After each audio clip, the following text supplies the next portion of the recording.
यह dictation 5 second बाद start होगी, तब तक आप रेडी रहें। Ready start. अध्यक्ष जी, जिस समय पाकिस्तान ने भारत पर हमला किया था, उस समय उन्होंने देश की रक्षा के लिए महत्वपूर्ण कार्य किया था।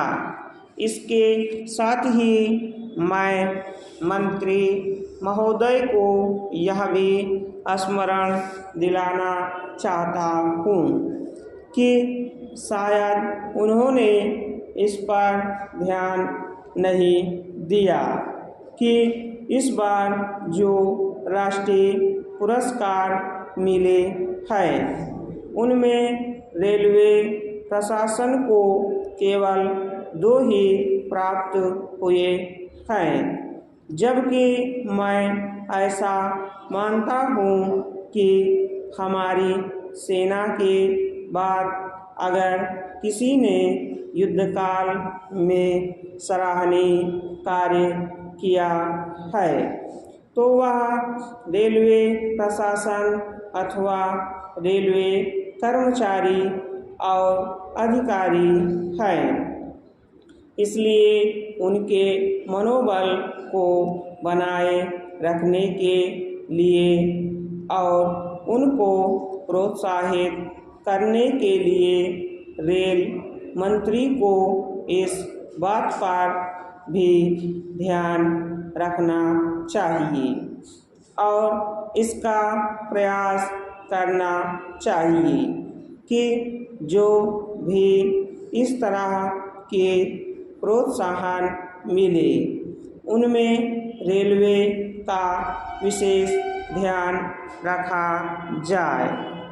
रेल मंत्री महोदय ने अपने वक्तव्य में भी रेलवे कर्मचारियों की प्रशंसा की है या उनको प्रोत्साहन दिलाया है, लेकिन यह प्रोत्साहन शांति काल में भी बना रहना चाहिए।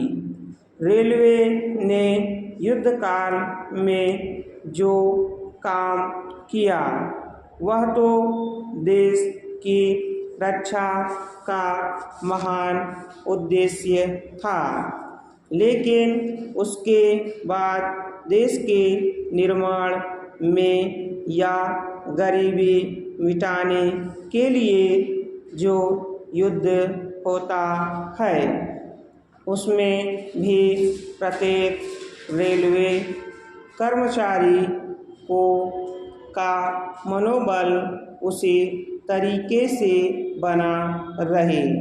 इसके लिए भी रेल मंत्री महोदय को कुछ कदम उठाने की आवश्यकता है। मैं ऐसा मानता हूँ कि वह किसी भी तरीके से करें, उनका तरीका कुछ भी हो, लेकिन उनको यह करना चाहिए कि जितने भी रेलवे कर्मचारी हैं, जो भी रेलवे को मुनाफा हो उसमें वह साझीदार हो, चाहे आप उनको बोनस के रूप में कुछ दें, चाहे किसी और तरीके से दें, लेकिन हर वर्ग के रेलवे कर्मचारी को मालूम होना चाहिए कि यदि वह देश के निर्माण के संबंध में ठीक तरह से काम करेगा तो उसको पुरस्कार के रूप में या वेतन के अंश के रूप में अपने वेतन के अलावा पैसा मिलेगा।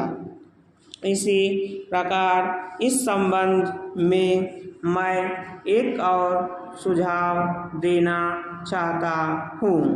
स्वतंत्रता के बाद रेल प्रशासन भारत सरकार का प्रशासन हो गया, लेकिन यह लोकसभा एक विशेष उद्देश्य को लेकर चुनी गई है।